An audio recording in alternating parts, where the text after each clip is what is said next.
Hello everyone, my name is Abhishek Negi. So आज हम AD replication के बारे में जानेंगे और रेप्लिकेशन के कितने टाइप होते हैं वो जानेंगे, और उसके बाद साइट्स एंड सबनेट्स क्या होते हैं, और एडी रेप्लिकेशन की में जो पोर्ट की रिक्वायरमेंट होती है उसके बारे में जानेंगे। तो चलिए सबसे पहले अपनी लैब का सेटअप देख लेते हैं। हमारे पास हमारे दो ऑफिस हैं, एक बैंगलोर में है और एक दिल्ली में है। तो दिल्ली में भी दो डीसी लगे हुए हैं, बैंगलोर में भी दो डीसी लगे हुए हैं। आप यहाँ पे देख सकते हैं, ये हमारा सेटअप है। सबसे पहले हम देखते हैं कि एडी रेप्लिकेशन क्या होता है। बेसिकली एडी रेप्लिकेशन ये होता है कि कोई भी ऑब्जेक्ट, चाहे वो यूज़र ग्रुप कंप्यूटर पॉलिसी हो, वो आपने किसी एक सर्वर पे बनाया हो।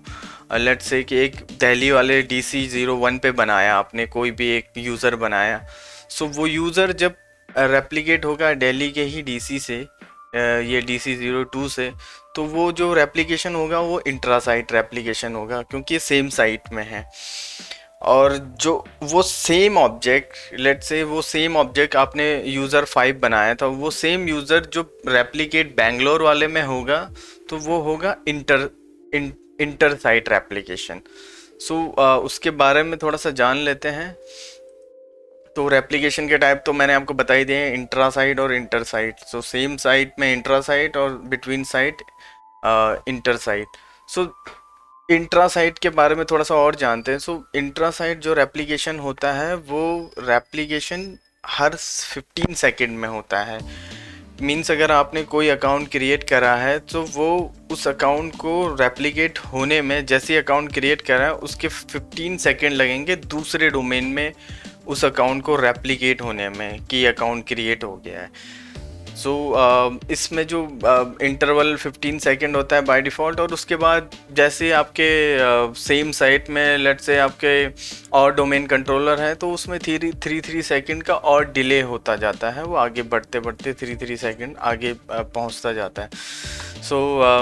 ये तो हो गया इंट्रा साइट। तो इंटर साइट रेप्लिकेशन जो होता है वो बिटवीन साइट होता है, बिटवीन दो साइट, बैंगलोर वाली साइट और हमारे केस में बैंगलोर वाली साइट और दिल्ली वाली साइट। जो इंटर साइट रेप्लिकेशन में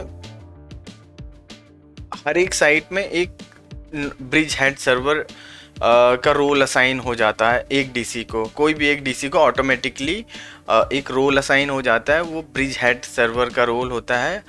वो जो ब्रिज हेड सर्वर होंगे बैंगलोर वाले का और दिल्ली वाले डीसी में से किसी भी एक, जो भी ब्रिज हेड सर्वर होगा वो आपस में रेप्लिकेट करेंगे और फिर वो फर्दर अपने सेम साइट के डीसी में वो चेंजेस को रेप्लिकेट करेंगे। बाय डिफ़ॉल्ट जो इंटर साइट रेप्लिकेशन में जो डिले होता है वो 3 आवर होता है। अगर कोई एक अकाउंट आपने दिल्ली वाले डीसी में बनाया तो वो दिल्ली वाले दूसरे डीसी में 15 सेकंड में रेप्लिकेट हो जाएगा, बट वो बैंगलोर वाले डीसी में पहुंचने में उसको लगेगा 3 आवर लगेंगे बाय डिफ़ॉल्ट। आप इस रेप्लिकेशन इंटरवल को कम कर सकते हैं, आप इसको 15 मिनट तक कर सकते हैं, बट उससे कम नहीं कर सकते। बेसिकली जो ये साइट्स होती हैं, इसका क्या यूज़ होता है, हम क्यों सबको एक साइट में नहीं रख सकते, मतलब बैंगलोर के अलग साइट बनाना है आपको डोमेन में एडी में, और दिल्ली के लिए अलग साइट बनाना है। उसका रीज़न यही है कि अगर आप सबको एक साइट में रख देंगे, सबसे पहले देख लेते हैं कि साइट का यूज़ क्या है। एक्टिव डायरेक्टरी साइट्स का जो यूज़ होता है वो ये है, optimize replication for speed and bandwidth consumption between domain controller. Domain controller के बीच में रेप्लिकेशन को ऑप्टिमाइज करने के लिए मतलब मीन्स कि अगर आप साइट बना के, एडी में साइट बना के, और दोनों को दिल्ली वाले को दिल्ली वाली साइट में डाल कर बैंगलोर वाले डीसी को बैंगलोर वाली साइट में डाल देंगे, तो उनके बीच में जो रेप्लिकेशन अभी थोड़ा रेप्लिकेशन इंटरवल का टाइम बढ़ जाएगा बाय डिफ़ॉल्ट, मतलब टाइम बढ़ जाएगा। अगर वो सबको एक ही साइड में रखोगे तो हर 15 सेकंड में वो रेप्लिकेट होता रहेंगे और नेटवर्क में ट्रैफिक जनरेट होता रहेगा। और उसके बाद जो सेकंड थिंग है वो है कि जो क्लाइंट जो भी लॉगिन करेंगे, लेट्स से बैंगलोर वाला क्लाइंट है, तो बैंगलोर वाला क्लाइंट का प्रेफर्ड डोमेन कंट्रोलर बैंगलोर वाला होना चाहिए ना कि दिल्ली वाला। क्योंकि अगर वो बैंगलोर से दिल्ली वाले डीसी उसको ऑथेंटिकेट कर रहे हैं तो नेटवर्क वो बैंडविड्थ लेगा, वैन बैंडविड्थ लेगा, तो आपके लोकल जो क्लोजेस्ट डोमेन कंट्रोलर वही ऑथेंटिकेट करना चाहिए उसको। सो उसके लिए आपको हमें साइट्स चाहिए होते हैं और उस साइट्स में आपको डोमेन कंट्रोलर को मूव करना होता है। सो ये सारी चीज़ें हैं। उसके बाद ये हमारा जो सेटअप है ये आप देख पा रहे हैं यहाँ पे, और यही सेटअप हम आगे बनाएंगे। अब एडिशनल डोमेन कंट्रोलर को बनाने के लिए कुछ प्री रिक्विजिट्स होती हैं। वो प्री रिक्विजिट्स हैं जैसे आपके पास स्टैटिक आईपी होना चाहिए, विंडोज़ अपडेट होनी चाहिए, विंडोज़ की फायरवॉल टर्न ऑफ होनी चाहिए, बट नेटवर्क की फायरवॉल अभी विंडोज़ फायरवॉल टर्न ऑफ होनी चाहिए। नेटवर्क की फायरवॉल में आपके कुछ पोर्ट्स होते हैं जो ओपन करवाने पड़ेंगे आपको अपनी नेटवर्क टीम से बोल के, वो पोर्ट्स की डिटेल मैं आगे देता हूँ। और डीएनएस जो है, डीएनएस सेटिंग्स पॉइंट होनी चाहिए वो जिस करेक्ट डोमेन कंट्रोलर से। पॉइंट होनी चाहिए, इट मीन्स कि जिस डोमेन में आप ज्वाइन कर रहे हो वो डोमेन इस मेंबर सर्वर से रिजॉल्व होना चाहिए जिसको आप प्रमोट करने जा रहे हो। ये कुछ पोर्ट्स हैं, DC to DC, DC to client communication में जो फायरवॉल में जो आपको पोर्ट ओपन कराने पड़ते हैं, क्योंकि बैंगलोर और दिल्ली के दो साइट हैं अगर आपकी, तो बीच में फायरवॉल होगी, तो ये पोर्ट्स आपको फायरवॉल में ओपन करवाने पड़ते हैं। आइए चलिए देखते हैं अपनी लैब में।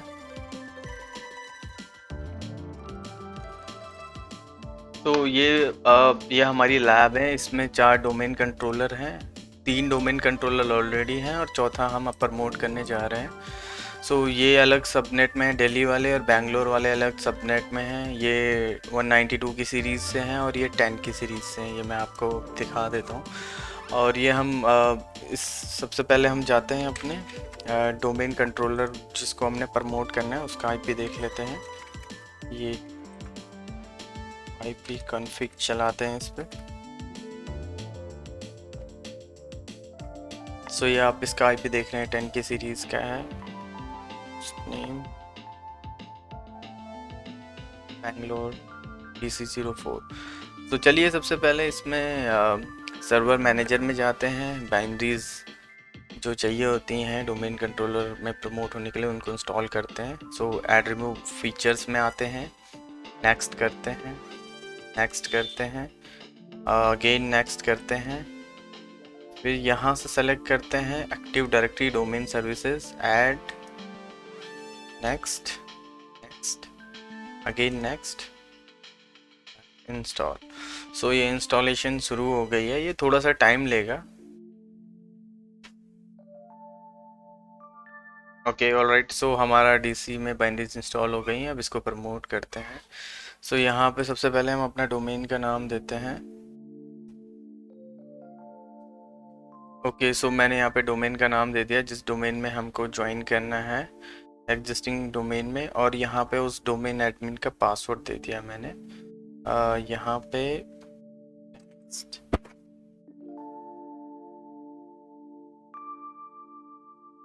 ये पासवर्ड मैंने डोमेन एडमिन का पासवर्ड दे दिया। अब इसे नेक्स्ट कर लेते हैं और ये सारी चीज़ें डिफ़ॉल्ट ही रहने देते हैं, यहाँ पे पासवर्ड दे देते हैं।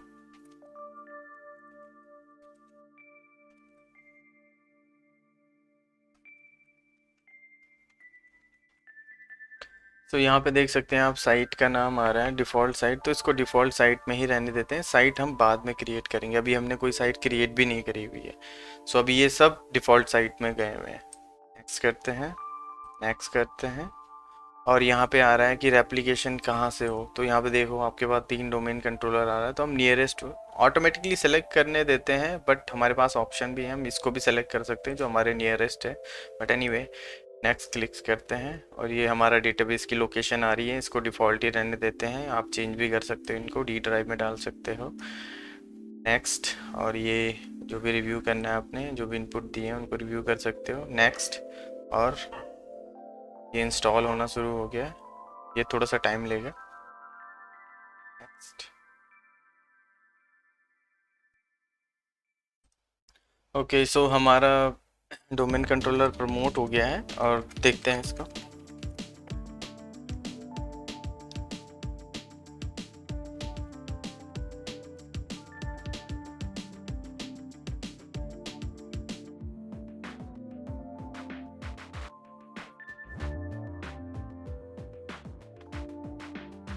ऑलराइट, सो सबसे पहले देखते हैं, टूल्स में जाते हैं, यूजर्स एंड कंप्यूटर्स आ गया है। यहाँ पे दिखाता हूँ आपको डोमेन कंट्रोलर्स में, आपको डोमेन कंट्रोलर दिखेगा। यहाँ पे सारे डोमेन्स आते हैं, डोमेन कंट्रोलर आता है। सो ये देख पा रहे हैं आप, ये हमारा अभी अभी न्यूली प्रमोटेड डोमेन कंट्रोलर है और ये इसकी डिफ़ॉल्ट साइट है। तो अभी एक मैं आपको एक साइट का रोल बताता हूँ कि क्या रोल होता है और कैसे। अभी आपको एक छोटा सा डेमो दिखाता हूँ। सो ये अभी सारे डोमेन कंट्रोलर सेम साइट में, ओके। सो एक यूज़र बनाते हैं, ABC1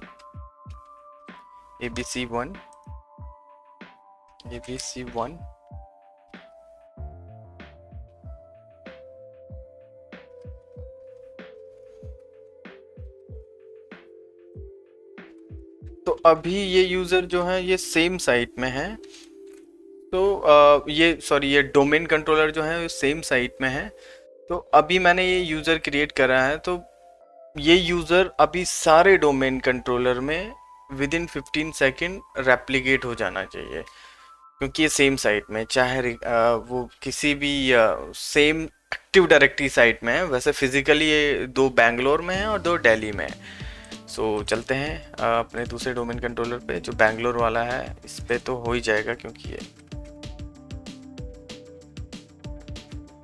ABC यूज़र इंडिया के अंदर। वेट करते हैं, अभी 15 सेकेंड नहीं हुए हैं। ये देखिए, ये यहाँ पे आ गया है। चलते हैं एक दिल्ली वाले में भी देख लेते हैं। तो ये दिल्ली के DC हैं, इन पे देखते हैं, रिफ्रेश करते हैं। तो देखिए यहाँ पे भी विद इन 15 सेकेंड सब सारे डोमेन कंट्रोलर में ये रेप्लिकेट हो गया है। ओके, सो अब साइट एंड सबनेट कॉन्फ़िगर करते हैं, तब देखते हैं उसके बाद कैसा रेप्लिकेशन चलता है। सो अभी मैंने active directory sites and services open कर लिया है। यहाँ पे अब आप जाएंगे इंटर साइट ट्रांसपोर्ट के बारे में। तो यहाँ पे जो ये प्रोटोकॉल जो भी आप ट्रांसपोर्ट में यूज़ कर रहे हैं उसकी डिटेल देगा और वहाँ पे साइट लिंक दिखाएगा। सो जो मोस्ट यूज्ड प्रोटोकॉल है वो IP है। SMTP अब यूज़ नहीं होता है, अब IP से ही रेप्लिकेशन होता है, RPC ओवर IP। और ये सबनेट हैं जो आपको बनाने पड़ते हैं, ये सबनेट आपको उस साइट से एसोसिएट करने पड़ते हैं। सो सबसे पहले अभी ये जो डिफ़ॉल्ट साइट है देख लेते हैं इसको ओपन करके। सो यहाँ पे आप देख पा रहे हैं, यहाँ पे चारों मेरे DC आ रहे हैं, वो डिफ़ॉल्ट साइट में ही है और कोई सबनेट अभी कॉन्फ़िगर नहीं है। सो आइए सबसे पहले एक साइट बनाते हैं।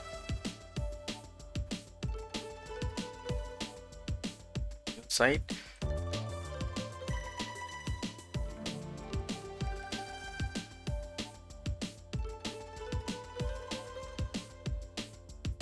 ओके, सो बैंगलोर वाली साइट बनाते हैं।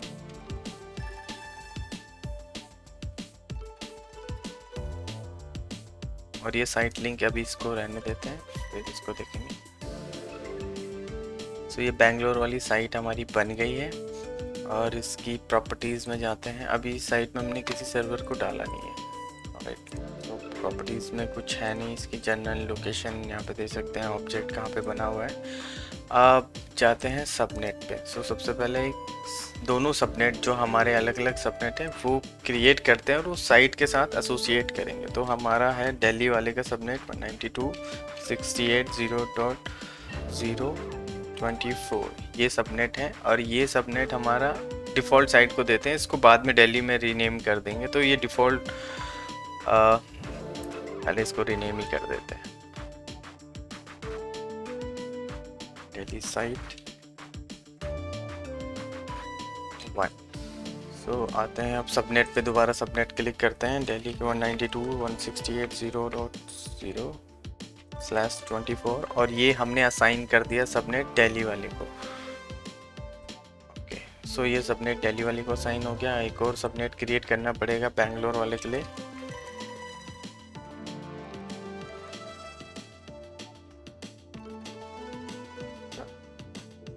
ये हमने बैंगलोर के लिए क्रिएट कर दिया।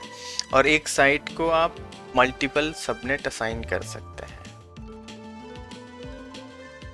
तो इनकी प्रॉपर्टीज़ में जाते हैं, आपको इन्फॉर्मेशन मिल जाएगी कि कौन सा किसको असाइन है। ये यहाँ पे देख पा रहे हैं आप, दिल्ली वाला है, इसको चेंज भी कर सकते हैं। और इस पे राइट क्लिक करेंगे, प्रॉपर्टीज़ में जाएंगे तो यहाँ पे भी आपको दिख जाएगा साइट, और इसको भी चेंज कर सकते हैं। ऑलराइट, सो ये हमने अभी साइट चेंज कर दिया है। अब साइट लिंक में जाते हैं। सो साइट लिंक जो ट्रांसपोर्ट प्रोटोकॉल है, जो हमारा आईपी, उसके अंदर साइट लिंक जो डिफ़ॉल्ट बना हुआ है उसकी प्रॉपर्टीज़ में जाते हैं, देखते हैं। सो इसमें ऑटोमेटिकली ये दो ऐड हो गए हैं। और ये भी सबसे पहले हम इसको रीनेम कर देते हैं, YLR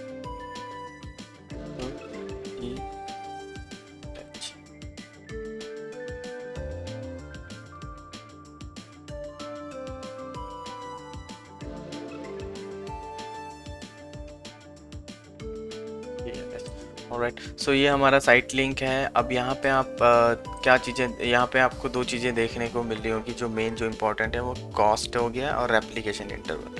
सो कॉस्ट, अगर आप मल्टीपल साइट लिंक बनाते हैं, इन दोनों के बीच में अगर एक और साइट लिंक बनाएंगे आप, सो उसमें आप कॉस्ट के बेस पे ही रेप्लिकेशन होगा। जिसका लोएस्ट कॉस्ट होगा उसी साइट को आपका उसी साइट के थ्रू रेप्लिकेशन होगा, उसी के थ्रू ट्रैफिक जाएगा, रेप्लिकेशन ट्रैफिक। सो अभी तो हमारे पास एक ही है, तो अभी इसको डिफ़ॉल्ट रहने देते हैं। और ये यहाँ पे देख पा रहे हैं 180 मिनट का रेप्लिकेशन इंटरवल है। सो इसका मतलब ये है इन दोनों साइट के बीच में जो रेप्लिकेशन होगा बाय डिफ़ॉल्ट 180 मिनट में होगा। तो इसको हम 15 मिनट से कम नहीं कर सकते हैं, मतलब 14 करके देखते हैं, नहीं हुआ क्योंकि इसमें लिखा हुआ है 15 मिनट से कम नहीं हो सकता है। ऑलराइट, सो अभी हमने साइट लिंक बना दिया है, रेप्लिकेशन इंटरवल डिफाइन कर दिया है। यह है इंटर साइट रेप्लिकेशन जो कॉन्फ़िगर कर रहे हैं हम, ये उसका है सारी चीज़ें। तो यहाँ पे आप देख पा रहे हैं, यहाँ पे चारों सर्वर अभी दिल्ली वाली साइट पे ही हैं, अभी हमने कहीं में मूव नहीं करा है। सो मैंने एक चीज़ और बताया था कि साइट का रोल वहाँ पे भी होता है कि आपके क्लाइंट को अगर साइट कॉन्फ़िगर ना हो तो आपका क्लाइंट कहीं किसी भी डीसी के पास ऑथेंटिकेशन के लिए चला जाएगा, वो नियरेस्ट और वो सारी चीज़ें नहीं देखेगा अगर वो साइट कॉन्फ़िगर ना हो, सारी एक ही साइट में हो। तो अभी हमारे केस में भी सेम है। तो अभी हम एक क्लाइंट पे लॉगिन करके देखते हैं जो एक्चुअली है दिल्ली वाली साइट पे, मतलब उसका दिल्ली वाला सबनेट चल रहा है और दिल्ली रखा हुआ है। बट अभी देखते हैं उसको कौन सा डीसी उसको ऑथेंटिकेट कर रहा है। सो ये हमारा वो क्लाइंट है, तो ये हमारा सो हम ये दिल्ली वाले क्लाइंट पे आए हैं। सबसे पहले इसका आईपी देखते हैं क्या है, आईपी कॉन्फ़िग। सो देख पा रहे हैं आप 192 की सीरीज से है, और ये हमारे डायग्राम में भी दिल्ली वाला ऑफिस का 192 की सीरीज से। सो इट मीन्स कि ये क्लाइंट को इस वाली सीरीज़ का आईपी असाइन है, और इन दोनों में से मतलब नियरेस्ट डीसी यही है। सो अब देखते हैं इसको किसने ऑथेंटिकेट करा है, नियरेस्ट ने करा है कि किसी और डीसी ने करा है, सेट एल। तो यहाँ पे देख पा रहे हैं आप, ये डीसी जिस डीसी ने इनको ऑथेंटिकेट करा है वो ये है, ये बैंगलोर वाला है, जो कि किसी और लोकेशन पे रखा हुआ है। सो ये जो साइड इफ़ेक्ट बोल सकते हैं आप, अगर आप साइट एंड सर्विसेज कॉन्फ़िगर ना करो सही से, और उसके बाद उनको आप प्रॉपरली कॉन्फ़िगर करने के बाद उसमें डोमेन कंट्रोलर्स को भी मूव करने पड़ते हैं, तो ये आपका साइट एंड सर्विसेज का सिग्निफिकेंस है। अब इनको मूव करके देखते हैं क्या होता है। सो ये आ गए हम अपने डोमेन कंट्रोलर पे, DC4 पे। सो इन दोनों को हम इनकी साइट में डाल देते हैं, यस करते हैं, ड्रैग एंड ड्रॉप करते हैं डायरेक्टली, यस, ओके। सो अब ये हमारी प्रॉपर कॉन्फ़िगर हो गया है। ये दो डीसी हैं, ये दिल्ली वाली साइट में है, और जो ये दो अदर डीसी हैं ये बैंगलोर वाली साइट पे हैं, और इन साइट से प्रॉपर आपका ये सबनेट एसोसिएट है। सो अब अब हम लॉगिन करके देखेंगे और अब देखते हैं अब इनसे क्या होता है। ओके, सो हम सेम क्लाइंट पे दोबारा आ गए। मैंने यूज़र से दोबारा लॉगिन करा और अब देखते हैं उस यूज़र को किसने ऑथेंटिकेट करा। एक बार मैं आपको आईपी कॉन्फ़िग करके दोबारा दिखा देता हूँ। ये IP 192 की सीरीज़, दिल्ली वाला ऑफिस। ओके, सो इसको अब की बार हमने साइट एंड सर्विसेज सही से कॉन्फ़िगर कर दिए हैं, तो इट मीन्स अब इसको दिल्ली वाले डीसी से ही ऑथेंटिकेट होना चाहिए। सो देखते हैं सेटल करके, सेट स्पेस L, और यहाँ पे आप देख पा रहे हैं ये जो डीसी है ये हमारा दिल्ली वाला ऑफिस का डीसी है। सो ओके, सो अब हमने सारी site and services properly configure कर दी हैं। आप देखते हैं एक अकाउंट बना के और ये कैसे रेप्लिकेट होता है। ऑलराइट, सो जाते हैं यहाँ पे, एक यूज़र अकाउंट बनाते हैं XX1 X1।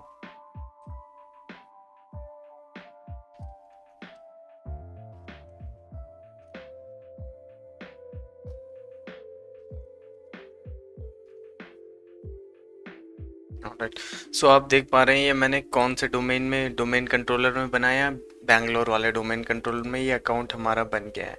सो जो हमारी अब देखते हैं ये कहाँ कहाँ पे रेप्लिकेट हो गया है। सबसे पहले बैंगलोर वन के ही यहीं से जाते हैं, चेंज डोमेन कंट्रोलर, ये बना था हमारा 04 पे 3 पे जाते हैं, वहाँ पे रेप्लिकेट हुआ है या नहीं हुआ है।